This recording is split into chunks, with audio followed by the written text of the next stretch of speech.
There's a narrative floating around right now that surcharging is hurting businesses, that customers hate it, that it's driving people away, and that merchants who use it are losing sales. I want to address that directly today because the data and the reality on the ground tell a much more complete story than that headline does. First, let's be clear about what surcharging actually is.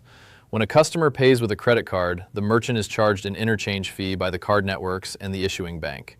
Surcharging is the practice of passing that cost to the customer who is choosing to pay with a credit card rather than absorbing it as a business expense. It is legal in most states, it is fully disclosed at the point of sale, and it has been growing steadily as more and more businesses look for ways to protect their margins.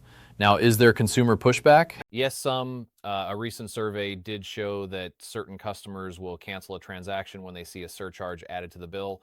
I'm not going to pretend that data doesn't exist, but here's the context that usually gets left out of that conversation. The businesses that experience the most friction from surcharging are typically the ones that implement it without a clear upfront communication strategy. The customer sees it at the end of the transaction and feels surprised. That surprise is the problem, not the surcharge itself. When a business discloses the fee clearly at the door, on the menu, or at the counter before the customer commits to anything, the dynamic changes completely. The other thing to understand is that surcharging does not apply to debit cards. Customers always have an option to avoid the fee. That's an important part of the conversation. You're not trapping anyone. You're giving people a choice and being transparent about the cost of the payment method they're selecting.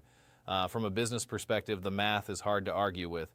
If you're processing $200,000 a month in credit card volume at an effective rate of 2.5%, that's $5,000 a month leaving your business in processing fees.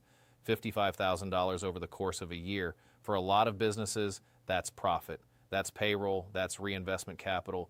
Surcharging has been one of the most significant tools available to merchants over the last several years. And the businesses that have implemented it properly are protecting margins that their competitors are bleeding out on every single transaction. The trend is not reversing.